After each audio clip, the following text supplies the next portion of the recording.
Welcome back to the Stephen Knight Show. Remind you all over social media, Facebook, Twitter, Instagram, and of course our official website, the Stephen Knight Show.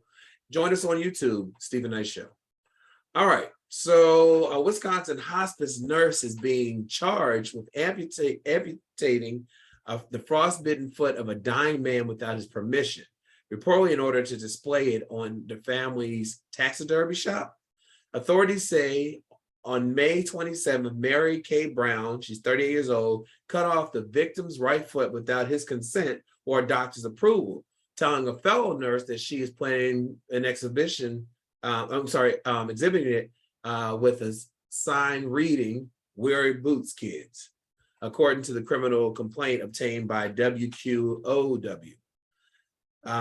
So the victim, who was not publicly named, had been admitted to the Valley Health and Rehab Center in Spring Valley in March with severe frostbite on both of his feet. Within a month or two, doctors assumed that he was close to death, with the witness saying that his foot had been hanging on really by dead skin and tendons. To make matters worse, the man said that he felt everything during the amputation and was in agonizing pain, clenching a nurse's hand and moaning throughout the surgery. Brown attempted to explain away her decision to cut off the man's foot, telling cops that she did it in order to make him more comfortable, and added that that she would have wanted the same surgery if she was in that position. Now they did end up firing her, and the facility saying they're cooperating fully with the investigation. Meanwhile, it remains unclear in and when the victim died, according to the outlet. Brown was charged with physical abuse of an elderly person, intentionally causing great bodily harm, as well as mayhem. Her next court appearance is scheduled for December 6th. There are no images of her mugshot available for this article, but each charge carries a maximum sentence of 40 years in prison if she's found guilty. Now, if this is your family member, what are you thinking? Hey, what? Who brought the criminal charges against her? I'm guessing the family. Oh man, and she's in big trouble. What in the world? Take it upon yourself. I mean, how did he even get to the point to where she actually was able to carry that through without even certain, medical officials approving this? What in the world? And then saying that she wanted to have a sign that said, "Wear your boots, kids." Man, she needs to be locked up if that's the case. Of course she needs due process in court, but what? This sounds crazy. If this was something that happened to one of my family members or me, definitely without consent, she needs to face a jury, spend some time away, and some restitution, however that can be developed, because that's crazy. That's absolutely insane. Yeah, she needs to be checked into she needs to be psych ward or something. Linnea, what are your thoughts on this?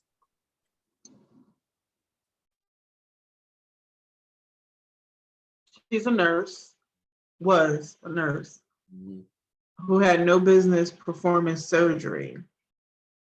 And based off of what's in this story, there was someone else in the room when this happened. And before he died, he said that he felt everything. He was holding on to a nurse's hand.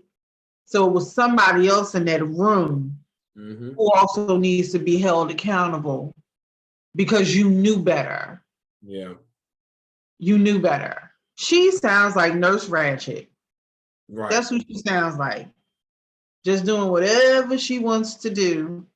And I'm going to venture to say nobody probably never said anything before. This ain't the first time. Yeah. This is the first time she got caught. This ain't the first time. Unfortunately, and we don't know if it's because of what she did that helped to accelerate his death and why he's no longer here. But he said enough. He was able to tell his family enough beforehand, which is crazy. And this is why I don't believe in putting your loved ones in any kind of facility, because they don't take care of them. They really don't. So, Yeah, wow. that's a tough one. All right, the next story is fascinating to me. So Dwayne Wade and he and his ex-wife, I guess her name is Siobhan Finch's. Siobhan. It's Siobhan. Oh, why the name spelled like that? Yeah. Siobhan Finch's Wade. Okay, so she's caused a petition to pause Zaya Wade's name and gender change. Siobhan accused Dwayne of pressuring their daughter into transitioning for financial gain. And the father of four, too, with Siobhan, wasn't here for it, the deadbeat parent critiques. So he revealed that he learned of Siobhan's petition while on a life-changing trip to the motherland, Africa. But he also emphasized that their daughter, Zaya, got word about the serious and harmful allegation while in school. He said, none of us are surprised by Siobhan's attempt to fight Zaya's identity and her unwavering attempt to drag my name through the mud. I'm very disappointed that she continuously finds ways of centering herself and her needs without regards to her children. This report came out while Zaya was in class. In a statement, Wade commented his trans daughter's ability to excel in school with a 4.0 GPA and honors while navigating unsolicited and harmful attention and debates about her gender and sexuality. So here's what triggered Dwayne's clapback. So Siobhan's objections followed Wade's August petition to allegedly drop the teen's dead name Zion in favor of Zaya and issue a decree recognizing her gender changing from male to female. The petition specifically states that the change is to conform with gender identity. Now, gender identity in NPR is defined as one's own internal sense of self and their gender, whether that is man, woman, neither, or both. The definition is that unlike gender expression, gender identity is not outwardly visible to others. Additionally, NPR notes that gender identity differs in varying degrees from sex assigned at birth for transgender people. Now, in his paperwork, the father argued his full authority to ask the name and gender change of Zaya's behalf. There is zero mention of sex reassignment or gender affirming surgery, just the paperwork to change the name and the sex. To add docs, Siobhan received notice as a courtesy, but Siobhan's petition insists that Wade encourages name and gender change to line his pockets. She claims that Wade told her that he intended to make their children very famous due to the name and gender issue, and also informed her that there would be endorsements, contracts associated there within. Now, per the petition, Siobhan doesn't seem positioned against the name and gender change, but is concerned about how much the 15-year-old influenced the decisions. She's asking that the change be halted until Zaya is an adult, 18. So Dwayne, and he pretty much saying that she has continued to try to sue him and come against him, but is not involved at all in Zaya's life, saying that this isn't a 3-year-old that you remember, this is now a 13-year-old who this is her decision, this is what she wants. And again, I saw some arguing online. Most people agree that if it was surgery involved, it should be when Zaya is an adult. But based on this, there's no talks about surgery or anything. It's just the name and the sex being changed. But he pretty much threatened her and said that she'll be in contact with his lawyers. He's made every effort for her to be in Zaya's life. She has not attended any school, recital, graduation, school dance, play date, practice, parent-teacher conference, etc. And that him and Gabrielle Jr. are pretty much raising Zaya, and that she's just not in touch with the child and not really concerned for the child's well-being, but more concerned about hers. So knowing that this is not about sex reassignment surgery, but it is about the name and the sex of the child, Nair, do you think Siobhan, do you think that she has valid points, or do you think that Dwayne Wade saying you're not even in the child's life pretty much what's it to you? That's a hard one. That's a big one. Yeah, it's a big one. I don't know. And she may have some points in there. He may have some points from his side as well. I believe the focus should be more on this child's future and molding and protecting that brain health and all. Brain health, mental health is a subsequent part of brain health. I think that's what the focus needs to become. These adults need to become, figure out how to be steadfast in their maturity and focus on the future of this child, whether somebody's there or not. That could change overnight.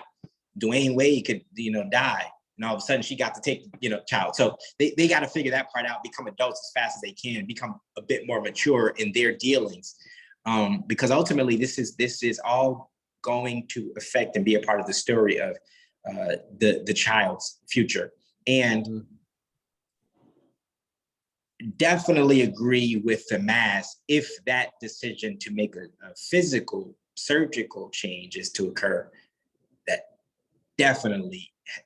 I definitely agree that should be when that child is of age to make that decision on their own. Changing things on paper and in documentation, I have no personal opinion on that. To share, no personal opinion to share, but I don't see that as harmful as maybe some others do. As far as that's pretty much all I have on that. I don't have a deep personal opinion on that I'm willing to share, but I don't see other from the fact that I don't see it as harmful as people may think that would be, in contrast to anything further at this time. Yeah. Lydia, what are your thoughts? So Siobhan Siobhan lost custody a long time ago. She's been unstable for years, and he proved that in court. That's why he got sole custody, not joint, sole custody of their children when they were going through the divorce process. And it's rare that a court will give a man sole custody of the children. And it was some things with sexually transmitted disease and everything. Like, she was trying to throw everything. I think I had heard at one point, if she had never been committed, there were talk about like she was tinkering on the edge of being a guest at a lovely house for some very special people. So I would say this, and because it was put out in the public, he responded accordingly with a statement. Because him and Gabrielle were away in Africa, and sometimes you put this statement out there so you can kind of keep that fire down while you're gone and having this experience. But yeah, if somebody wanted to think about this child, right, it should have started with her mother. Her mother's not thinking about her. She's not active in her children's lives at all. She's not active. She's not an active mother. So to come with this, it's disingenuous, and it's selfish. And, if I would say this, when that child turns 18, you could do all the name changes and gender reassignments you want to. I think that, and she's not far from it. I mean, she's in high school, right? 15. Okay. Yeah, like you're 3 years away from it. Once you turn 18, can't nobody tell you nothing. You ain't got to ask nobody for nothing, but their support and the money to pay for it. But other than that, I mean, not even with the name change, I would say wait until 18. Everybody's still getting acclimated to you, and the world that we live in now is just so crazy. So you might want to, continue to develop before that change is officially made. Yeah, I didn't think about that. I thought, I do agree if any surgery required, or surgery related, that it definitely should wait until she's of age or, adult. But even listen to your opinion, Linnea, I do agree that even the name change, even though it's not as harmful, it's not as permanent. I do think they probably should wait. I mean, they can still call her Isaiah, you can call what you want. You know what I mean? How many people have nicknames? Yep. And 3 years is not that far away. And based on what we see on social media, she's living her life as a young girl, woman, family supports. So I know it's their decision as a family, but I tend to think that it'd probably be best to wait till she's a teenager. I agree. And I feel like even 18 might be a little bit too soon, but still at least 18. Right. At least with the name change, 18. Yeah. But you're still coming into, you're still coming into yourself. And to make that type of commitment. Think about some of the things. And that's not what they're talking about doing right now, but that's going to be the next step. Think about that you could have made or you did make. Yeah. Before you were 18. I got tattoos before I was 18, and I actually wish I did not get them. Tattoos we're talking about, just tattoos, that I 14, 15, 16 years old that I actually wish I did not get. It was interesting. I saw on Instagram, I guess I'm assuming the question came based off this story, and they were asking about children in general, about sexual assignments. And one mother comment, she said, "My child didn't know if it was a human or an animal from day to day, so I would definitely not do the surgery at this, at a young age." But it's true, especially Zaya's a biological male, and men mature at a slower rate than women. You know what I mean? That's just science. And so hopefully they, if anything, they don't do anything permanent until right now. Right still now. have so much, you're too young. Like, it's too young. Unfortunately, our kids are getting so many things thrown at them. And it seems like the objective is to force you into something and not giving you a chance. That's what it seems like to me. Is because sometimes when I turn on the TV and I'm like, well, I'm uncomfortable. And is that a bias because I'm uncomfortable? I'm like, but I just feel like certain things are being shoved down my throat every day. And I'm like, if I feel like that, I wonder how children feel when we just want them to be children. I don't know if y'all saw it, but with Velma from Scooby-Doo, I don't know if you heard about it. Velma is gonna be gay. Like, that's the new thing. Like, now you're taking stuff from our childhood. If you want to do something, then you do that. But now you're taking from our childhood. I ain't know nothing about none of that stuff when I was young. All I knew was that Scooby was a dog and he talked as much as he could, and Shaggy got high. I knew that. And I could have swore that Fred was with Velma and Daphne. I didn't know nothing about that. What would be called Polly right about now. But I was like, he getting it in. He the man. Other than that, I wasn't thinking about nothing. I wasn't thinking about nothing else as a kid. So our kids are being bombarded with so much stuff. And then it's like, they're like, well, what do I do? What's my ear is dying. Yeah.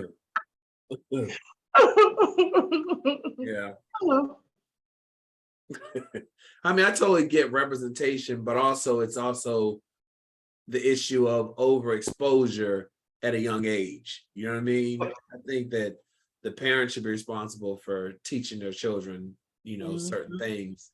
And then having that conversation if a child is exposed to something, the parent teaching them and talking them through it, but yeah, I think that's important. And that's something that still, there's a lot of work and discovery that needs to be continued around that overexposure, because that can happen when you're a child or later. There was something in my personal life that I was exposed to the first year after I joined the military that took me a long time to get out of that hole, right? Because I got exposed to something in the military and I had never seen it, never known anything about it prior to me being 20 something years old, that age. And, it took me a long time to like unspiral out of that thing. And I always thought about the guy who exposed that to me. I was like, why would he expose me to that? I always used to question that. I didn't have no contact with him. But why would he show me something like that? Why would he, what was he doing? Yeah, and that's what I was thinking. I had to realize that for me to get out of that, I had to really get deep, man. And it was like, why would he expose people to that? Why would he share this with people, And I realized that, obviously it comes down to, when you're in therapy and all that, someone exposed him. Someone did this to him. And he was stuck with it, even to the moment that he exposed us, me and some other people. Yeah. And that can happen at any point in anyone's life. So it's building that protection around that idea, that concept of exposure and becoming locked in on something, or possibly addicted to this thing, or just really obsessed with it or fascinated with it. Figuring out how to build protection around that before it becomes something that you don't want to be a part of. Exactly. It's true. Well, our last story. So after being sentenced to 5 years in supervised probation, in order to pay $150,000 in restitution to the family of her accused rapist, Pieper Lewis has escaped from custody. According to CNN, Lewis walked away from the Fresh Start Women's Center on Friday at 6:19 a.m. after cutting off her electronic monitoring tracking device. The district executive director, Jerry Evans, also told CNN in the email Sunday morning that. Now, her whereabouts are unknown. So her story is that she was a 15-year-old girl who killed a man she claims raped her multiple times while trafficking her. Initially, she was charged and pled guilty to first-degree murder for the killing of a 37-year-old Zachariah Brooks. But instead, Judge Porter gave her a deferred sentence of 5 years probation, placement in a women's facility with GPS tracking, and ordered her to pay $150,000 in restitution to the family of her accused rapist, with the hopes that she doesn't return to her old lifestyle. Now, Lewis also claimed that Brooks gave her alcohol and marijuana and forced her to take part in sex trafficking ring. She also says that he had sex with her multiple times when she was unconscious. CNN reports that Lewis is one of several teenagers who also have been legally penalized for or convicted for killing their sex trafficker or assaulter in recent years, emphasizing that people of color are often affected. One person who was in Lewis's corner refused to sit by and do nothing. Her former math teacher started a GoFundMe to help her pay the restitution that was owed and help raise over $373,000. Now, if you remember Centonia Brown, she's another victim of sex trafficking turned criminal justice reform advocate whose story premiered in 2020 Netflix documentary. She spoke out in support of Lewis, saying that she was a victim in the situation. Not only is she going to have to serve her time in facility, but over the next 5 years, anything she does can trigger her having to serve 20-year sentence. So she's not really free. Now, Brown was sentenced to life in prison for killing a 43-year-old man who paid $150 to have sex with her when she was only 16 years old. She was later granted clemency and released after spending almost half her life in prison. And while it's unclear where Pieper Lewis's Officials are now asking her probation to be revoked due to her probation violation and has issued a warrant for her arrest. Linnea, what do you think of this story? 5 years in the women's facility, GPS monitor, and she escapes. And now she's facing, a probation violation, which could send her to jail. What are your thoughts? No matter what happens to a Black woman, no one ever believes us. It's always our fault. And then if we fight back, we're wrong. Having been a victim of sexual assault many years ago, I blame myself for a long time. And you never stop blaming yourself, because as you get older, then you're like, I could have did X, Y, and Z. So I can't imagine her 15. And if this happened to her, and now I'm on probation for 5 years, and if I sneeze wrong, I'm going to jail for 20 years, and I gotta pay his family money that I'm never gonna make in my lifetime for what he did to me. And you want me to be okay with that? It's something wrong. It's something terribly wrong with our justice system. Black women get, picked up, taken all the time with there's not a peep when we're taken, nothing.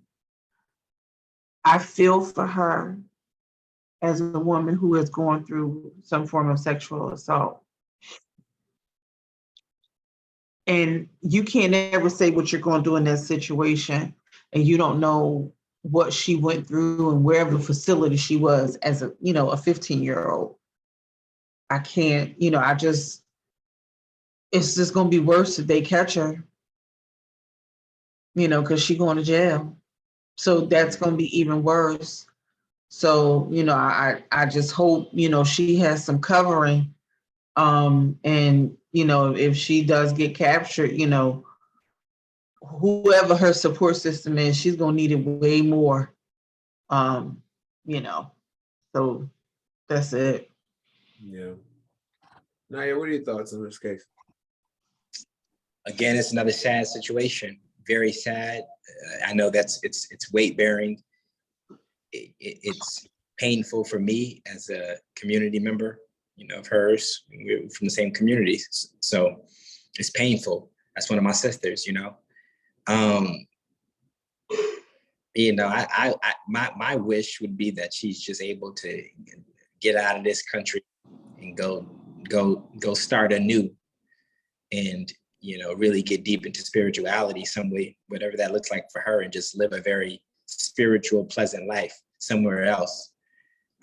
But unfortunately, she may not even have the resources to facilitate something like that. She's probably going to be apprehended, and there's a lot more damage that'll probably be done to her mentally and spiritually, speaking of spiritual and emotionally and otherwise, because she's probably going to get caught here in America and return to a medium or maximum security facility. She's going to have to continue to endure. So it's sad, but a lot of people know about this story. That's a good thing. So she may be able to get some type of resolve financially out of this if someone makes something out of her story, where she's able to at least get that going for her. Hopefully some time can get served and she can move on with her life some way. But it's sad. It's sad. It's a difficult one. Like you said, Linnea, Black women, women of color, are the ones that are most impacted by this type of crime. And we don't know what goes on when you're captured or when you're sex trafficked, gang raped. We don't know what happens in a 15-year-old. And I think you don't choose murder because it's the only option. I mean, you choose murder because it is your only option, probably, you know what I mean, to get away. And I just wish there was more protection around the victims, because this is something that we hear about all the time, but never makes breaking news or makes, the headlines. And so thoughts and prayers definitely with her and her next steps and all of this. Well, listen, Lania, Nair, thank you so much for Hot Topics. We only had 3 shows left of this year. We have 1 more show next week and 2 shows in December this season. Yeah. But anyway, have a great week and we'll talk again next Monday. All right, right back after this.